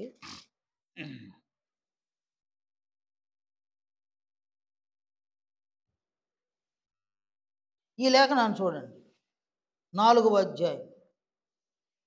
అంటే పేతురు, యోహాను అక్కడ వాళ్ళు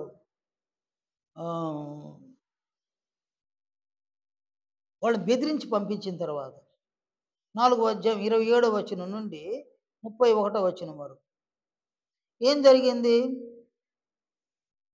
నేను చదువుతాను చూడండి. దీన్ని 25 నుంచి చదువుతాను. అన్ని జనులు ఏల అల్లరి చేసిరి, ప్రజలెందుకు వ్యర్థమైన ఆలోచనలు పెట్టుకొనిరి, ప్రభువు మీదను ఆయన క్రీస్తు మీదను భూరాజులు లేచిరి, అధికారులను ఏకముగా కూడుకొనిరి అని నీవు పరిశుద్ధాత్మ ద్వారా మా తండ్రియు నీ సేవకుడునైన దావీదు నోట పలికించితివి. ఏవి జరుగవలెనని నీ హస్తమును నీ సంకల్పమును ముందు నిర్ణయించెను. వాటినన్నిటినీ చేయుటకై నీవు అభిషేకించిన నీ పరిశుద్ధ సేవకుడైన యేసునకు విరోధముగా హేరోదును, పొంతి పిలాతును, అన్ని జనులతోనూ ఇశ్రాయేలు ప్రజలతోనూ ఈ పట్టణమందు నిజముగా కూడుకొనిరి. ప్రభువా, ఈ సమయమందు వారి బెదిరింపులు చూచి రోగులను స్వస్థపరచుటకును నీ పరిశుద్ధ సేవకుడైన యేసు నామము ద్వారా సూచక క్రియలను మహత్కార్యములను చేయుటకును నీ చెయ్యి చాచి ఉండగా. అంటే ఎవరు చేయి చాచింది? ఎవరేడా? దేవుడే. దేనికి చేయి చాచినాడు ఆయన? రోగులను స్వస్థపరచుటకును నీ పరిశుద్ధ సేవకుడైన యేసు నామము ద్వారా సూచక క్రియలను మహత్కార్యములను చేయుటకును నీ చెయ్యి చాచి ఉండగా నీ దాసులు బహుధైర్యముగా నీ వాక్యము బోధించినట్లు అనుగ్రహించుము. అంటే వీళ్ళు ధైర్యముగా వాక్యం బోధించడానికి కారణం ఏందాడ కదా? అద్భుతాలు, సూచక్రియలు, స్వస్థతలు. ఈయనిచ్చింది ఎవరు? దేవుడు అనుగ్రహించేసాడు. ఎందుకు అనుగ్రహించినాడు ఆయన? వీళ్ళు భయపడ్డారంటే వీళ్ళ దగ్గరికి ఎవరు రావడంలా. ఒకవేళ రావాలి జనాలంటే ఏం జరగాలట? వచ్చిన వాళ్ళకి అద్భుతాలు జరగాలి, సూచక్రియలు జరగాలి, మహత్కార్యాలు జరగాలి, స్వస్థతలు జరగాలన్నమాట. స్వస్థతల కోసం జనాలు ఏం చేస్తారు? వీళ్ళ దగ్గరికి పరిగెస్తారు. వీళ్ళు స్వస్థపరచగా, వీళ్ళ చేత స్వస్థత పొంది జనాలు వెళ్ళగా అక్కడ వీళ్ళకి ఏం కలుగుతుంది? ఒక ధైర్యం. ఈ ధైర్యాన్ని, సువార్తను ప్రకటించడానికి కావలసిన ధైర్యాన్ని ఇవ్వడానికి దేవుడు తన చేతిని చాచేసినాడు అన్నమాట. అద్భుతాలు, సూచక్రియలు, మహత్కార్యాలు, స్వస్థతలు ఇవన్నీ కూడా అపోస్తలులకు ఇచ్చినాడు. అందువలన వాళ్ళు బహుగా ఆ పట్టణంలో నిలబడ్డారు. ఇప్పుడు వాళ్ళు స్వస్థపరిచినారు. నేను ఒక కుంటివాడిని స్వస్థపరిచినారు కదా యెరూషలేము దేవాలయంలో. పుట్టింది మొదలుకొని కుంటివాడు. వాడిని కొంతమంది తీసుకొచ్చి ఆడ కూర్చోబెట్టాలి. వాడు భిక్షం ఎత్తుకొని తీసుకొని పోయి ఇంట్లో వదిలేయాలి వాడు. వాడిని స్వస్థపరిచినాడు. వెండి బంగారములు నా యొద్ద లేవు కానీ యేసుక్రీస్తు నామమున నీవు లేచి నడువు అన్నారు. వాడు లేచి నడిచేది. ఇప్పుడు వాడు లేచి నడవడం గంతులు వేసినాడు. అపోస్తలులైన వీళ్ళు ఎక్కడికి వెళ్ళినా వాళ్ళతో కూడా వెళ్తున్నారన్నమాట. వాళ్ళతో కూడా వెళ్తున్నారన్నమాట. యూదులు, శాస్త్రులు, పరిశీలు, అధికారులకు ఏమైపోయింది? దిమ్మ తిరిగి మైండ్ బ్లాక్ అయిపోయింది అనమాట. మైండ్ బ్లాక్ అయిపోయింది. ఎందువలన? స్వస్థత నొందినోడు పక్కనే ఉన్నాడు. ఇక మనం మాట్లాడడానికి లేదు ఇక. ఈ ధైర్యాన్ని దేవుడు వాళ్ళకి ఇవ్వడానికి, అపోస్తలులకు ఇవ్వడానికి తన దక్షిణ హస్తాన్ని వాళ్ళ వైపును చూపించినాడు. అందువలన అపోస్తలులు బహు ధైర్యంగా సువార్తను ప్రకటించినారన్నమాట. ఈ ధైర్యం వచ్చిందనమాట. కాబట్టి ఈ ధైర్యం ఎంత దాకా తీసుకొచ్చింది వాళ్ళనంటే, ఎంత దాకా తీసుకొచ్చింది? దేవుడు అంటే వాళ్ళకి తెలుసు, పరిశుద్ధాత్ముడు తెలుసు. వాళ్ళు ఒప్పుకుంది ఎవరిని? క్రీస్తుని. అందువలన యేసుక్రీస్తు నామమున బాప్తిస్మం పొందండి కదా, క్రీస్తు నామమున విశ్వాసం ఉంచండి, క్రీస్తు నామమున బాప్తిస్మం పొందండి అని వాళ్ళు ధైర్యంగా సువార్తను ప్రకటించారు. అందుకొరకు వాళ్ళు యేసుక్రీస్తు యొక్క నామాన్ని బాప్తిస్మములోనికి లింక్ చేయడానికి యేసు యొక్క నామాన్ని వినియోగించినారు. అంతేగాని యేసు ప్రభు సెలవిచ్చిన విధంగా తండ్రి యొక్కయు, కుమారుని యొక్కయు, పరిశుద్ధాత్మ యొక్క నామంలో ఆ 2 నామాలు తీసేసి ఈ నామాన్నే జోడించాలనుకోవాలి. ఆ 2 నామాలతో కూడా ఈ నామాన్ని కలిపి 3 నామంలో బాప్తిస్మం ఇచ్చినారు. ఈ సంగతిని వాళ్ళు అక్కడ చెప్పల. ఎందుకంటే పరిశుద్ధాత్ముడు దాన్ని అక్కడ ఏం చేసినాడు? సీక్రెట్గా పెట్టినాడు అనమాట. దేని సీక్రెట్గా పెట్టినాడు? తండ్రి, కుమార, పరిశుద్ధాత్మ నామంలోని వీళ్ళు చెప్పల. వీళ్ళు చెప్పింది ఎవరి నామాన? క్రీస్తు నామమున మాత్రం. కానీ యేసు ప్రభు చెప్పింది ఎంతమంది నామమున? అసలు ఇవ్వాల్సింది ఎంతమంది నామాన్ని ఇవ్వాలో? ఇవ్వాల్సి ఉండగా వీళ్ళు ఎంతమంది నామాన్ని ఉచ్చరించినారు? సింగిల్ నామాన్ని ఉచ్చరించినారు. అది పరిశుద్ధాత్ముడు ఒక సీక్రెట్గా నేటి వరకు పెట్టేసినాడు అనమాట. ఎందువలన? ఎందువల్ల సీక్రెట్గా పెట్టినాడు ఆయన?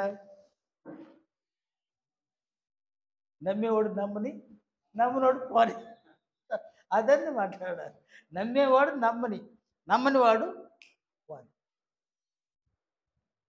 అందువలన బాప్తిస్మం అనేది 3 నామమున జరగాలి. తండ్రి యొక్కయు, కుమారుని యొక్కయు, పరిశుద్ధాత్మ యొక్క నామం. ఇప్పుడు తండ్రి పని ఏంది? ఆయన జన్మింపజేసే పని. కుమారుని పని ఏంది?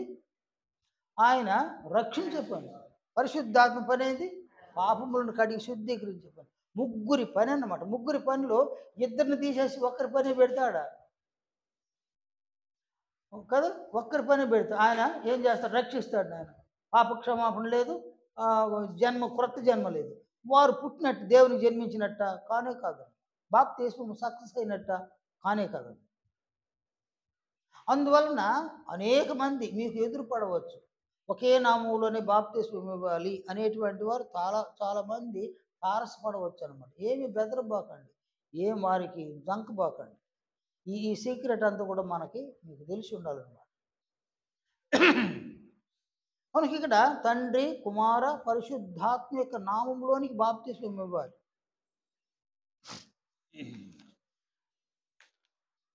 ఒక లేఖనం దొరికితే చాలా బాగుంటుంది. దొరకపోతే ఏం చేయలేము మనము.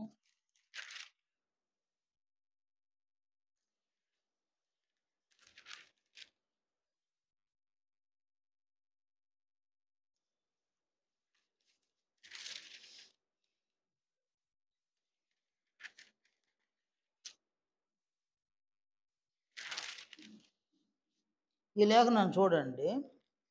యెషయా గ్రంథం 28వ అధ్యాయం.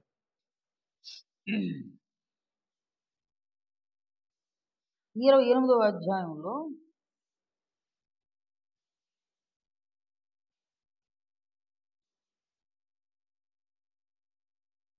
కొన్ని వచనాలు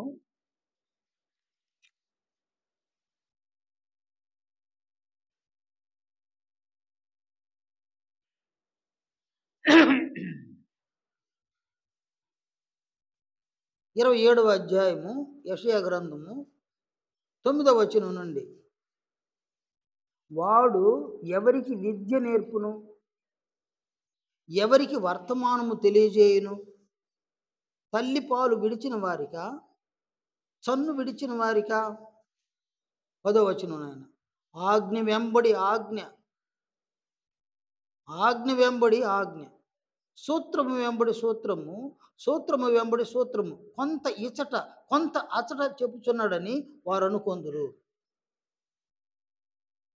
నిజమే, అలసిన వానికి నెమ్మది కలుగు చేయడి, ఇదే నెమ్మది, ఇదే విశ్రాంతి అని చెప్పువాడు నత్తి వారి పెదవుల చేతను అన్ని భాషలతోనూ ఈ జనులతో మాట్లాడుచున్నాడు.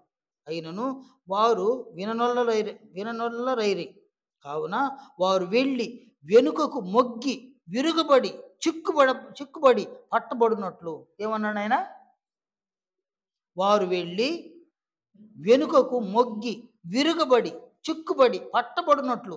ఆజ్ఞ వెంబడి ఆజ్ఞ, ఆజ్ఞ వెంబడి ఆజ్ఞ, సూత్రము వెంబడి సూత్రము, సూత్రము వెంబడి సూత్రము, కొంత ఇచ్చట కొంత అచ్చట యెహోవా వాక్యము మీకు వచ్చును.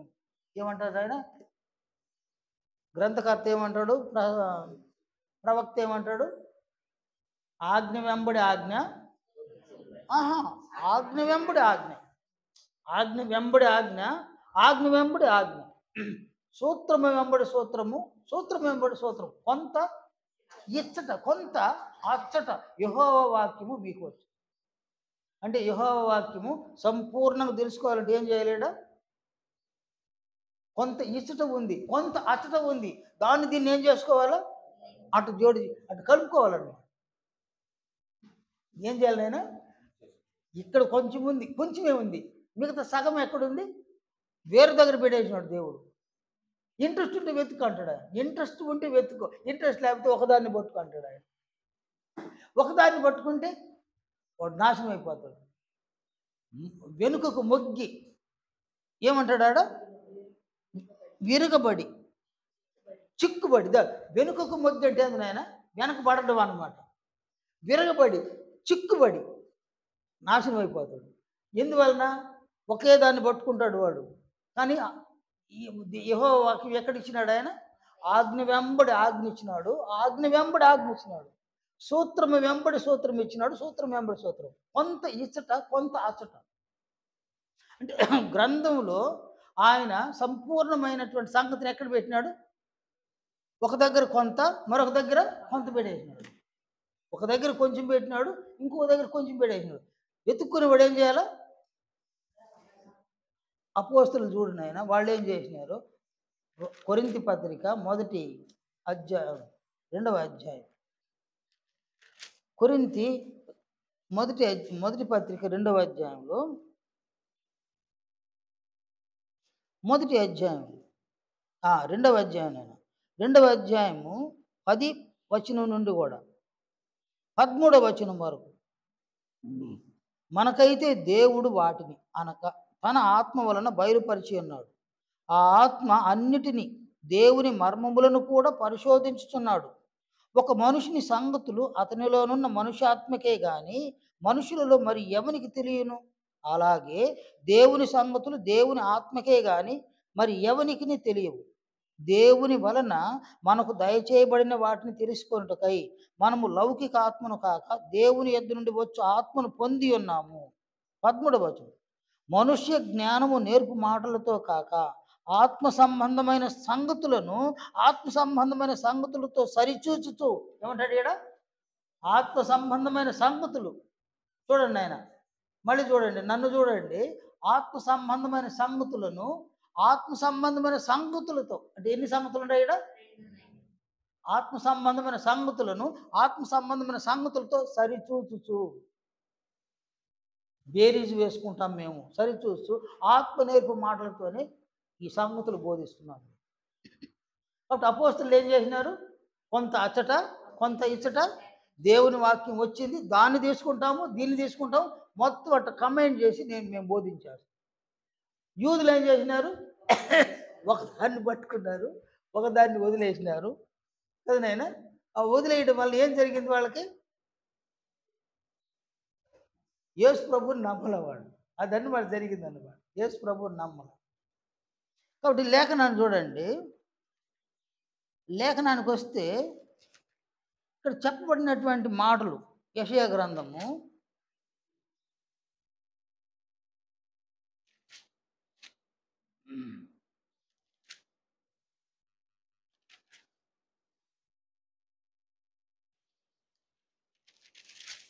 7వ అధ్యాయం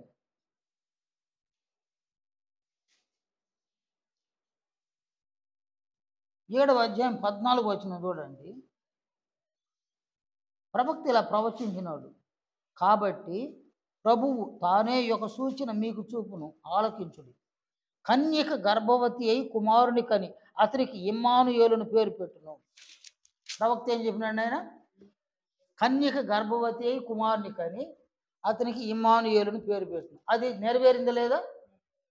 దాన్ని ఎవరు చూసినారు? యూదులందరూ చూసినారు లేదా? కానీ వాళ్ళు ఏం చేయలేదు, దాన్ని నమ్మలేదు. నెక్స్ట్ 9వ అధ్యాయం 9వ అధ్యాయంలో 6వ వచనం చూడండి. ఏలయనగా మనకు శిశువు పుట్టెను, మనకు కుమారుడు అనుగ్రహింపబడెను, ఆయన భుజము మీద రాజ్యభారముండును. ఆశ్చర్యకరుడు, ఆలోచనకర్త, బలవంతుడైన దేవుడు, నిత్యుడకు తండ్రి, సమాధానకర్తకు అధిపతి అని అతనికి పేరు పెట్టబడును. ఇవన్నీ ఎవరి గురించి రాయబడింది? యేసు ప్రభువుని గురించి రాయబడింది. కాబట్టి ఇది ప్రభువులో నెరవేరింది కదా. వాళ్ళు నమ్మినారా? వాళ్ళు నమ్మల. కాబట్టి వాళ్ళు ఏం చేసినారు? వాళ్ళు కొంత తీసుకున్నారు కానీ దాన్ని అలా సంధింపు చేసి చూడలేదన్నమాట. కన్యక గర్భవతి కుమారుని కనును, ఆయనకి ఇమ్మానుయేలుని పేరు పెడతారు అన్నారు కదా. దాన్ని తీసుకొచ్చి మరియమ్మ దగ్గర వర్తింపు చేసి చూసుకొని ఉంటే వాళ్ళకి అర్థమైపోయి ఉంటుంది, బల్బు వెలిగిపోయి ఉంటుంది అనమాట. వాళ్ళు దాన్ని వర్తింపు చేసి చూడలేదన్నమాట. అందువల్ల యేసు ప్రభువుని గురించి వాళ్ళకి తెలియదు. ఆయన ఇంకా వస్తాడని నిరీక్షిస్తూనే ఉండరు, ఇంకా కూడా నిరీక్షిస్తున్నారు. ఆయన వెళ్ళిపోయినాడు పరలోకం, రెండవ రాకడ కూడా రాబోతాడు, ఇంకా వాళ్ళు వస్తారని నిరీక్షిస్తున్నారు. అందువలన ఆజ్ఞ వెంబడి ఆజ్ఞ, ఆజ్ఞ వెంబడి ఆజ్ఞ, సూత్రం వెంబడి సూత్రము, సూత్రం వెంబడి సూత్రము. కొంత ఇచ్చట కొంత అచ్చట. యెహోవా వాక్కు మీకు వచ్చునని యెహోవా దేవుడు యూదులకు సెలవీయగా వాళ్ళు కొంత ఇచ్చటున్న దాన్ని పట్టుకున్నారు, అచ్చటున్న దాన్ని ఏం చేసినారు? వదిలేసినారు. అందువలన వాళ్ళకు ఏం కాలేదు, సెట్ అవ్వదు. ఎందువలన? దేవుని బుద్ధి జ్ఞానుల బాహుల్యం గంభీరమైందన్నమాట. ఎందువలన? వాళ్ళ దగ్గర అర్థమైపోయింటే అన్ని జనుల దాకా ఈ సువార్త మన దాకా వచ్చింది. ఏనైనా మన దాకా ఇది వచ్చే ఛాన్సే లేదన్నమాట. రోమపత్రికలో పౌలు చెప్పినటువంటి మాటలు చూడండి, ఎంత అద్భుతంగా ఆయన సెలవిచ్చినాడు.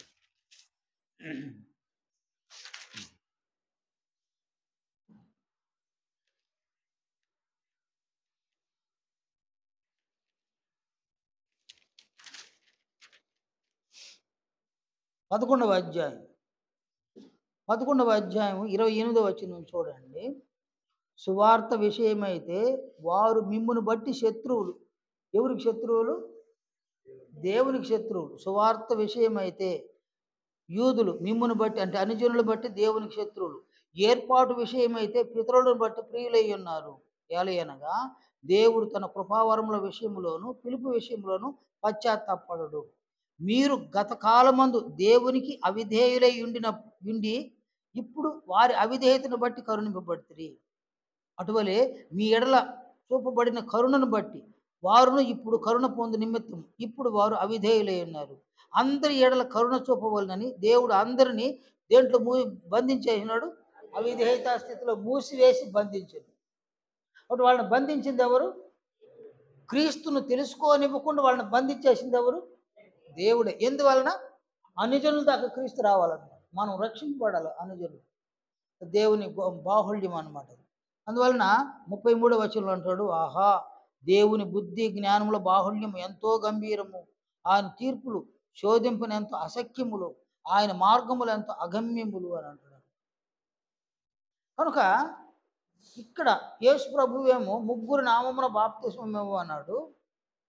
అపోస్తలులు ఒక నామాన్ని వాళ్ళు తెలియజేసినారు. దానికి గల కారణం ఏంటంటే యేసుక్రీస్తును యూదులు నమ్మల. వీళ్ళు ఎవరికి సువార్తను ప్రకటించినారు? ప్రారంభంలో యూదులకి సువార్తను ప్రకటించినారు. వారు రక్షణ పొందాలంటే ఎవరు నమ్మాలో? అందువలన యేసును హైలైట్ చేసి వాళ్ళు ప్రకటించినారన్నమాట.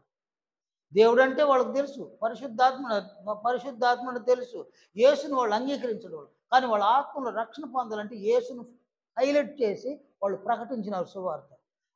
హైలైట్ అయినటువంటి యేసుక్రీస్తుని ఎంతమంది నమ్మినారు, అంతమంది బాప్తీసం పొందినారు, వారి ఆత్మలు రక్షణ పొందినాయి. వారందరూ దేవుని సంతానంగా సంఘముగా వాళ్ళు ఏర్పడ్డారు.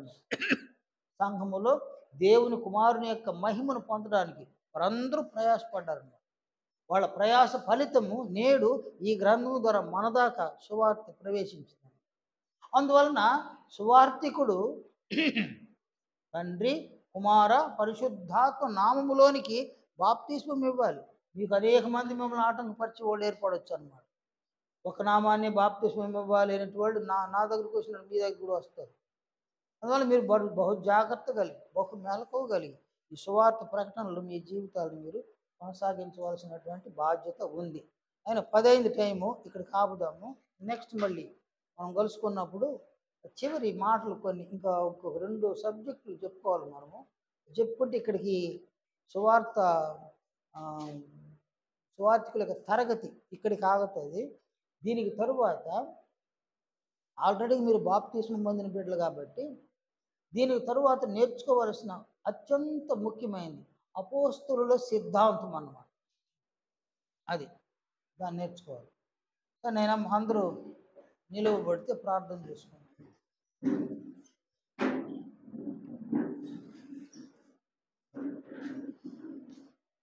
నేను అనకాపల్లి ప్రాంతంలో వరహాపురంలో చాలా చక్కగా క్లాస్ జరిగింది.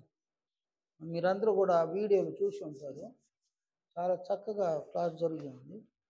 మనల్ని వైజాగ్ దాకా పిలిచినారు. ఒక 3 రోజులు క్లాసులు జరపండి అని కూడా మనల్ని వాళ్ళు రిక్వెస్ట్ చేసుకున్నారు అన్నమాట. మహోన్నతుడు అయిన మా తండ్రి, మహోపకారివైన కనికరము కలిగిన మా నాయన, మీ దయను బట్టి, మీ కనికరాన్ని బట్టి, మీ కుమారుని యొక్క మహిమను పొందగలిగే గొప్ప భాగ్యమును సంఘములో మాకు అనుగ్రహించినందుకు కొరకు తండ్రి మీకు స్తుతులు స్తోత్రములు చెల్లిస్తున్నాము. తండ్రి, సంఘమునందు మీ కుమారునితో కలిసి జీవించగలిగే భాగ్యమును మాకు అనుగ్రహించి మీ కుమారుని యొక్క జ్ఞానమును మాకు నేర్పిస్తూ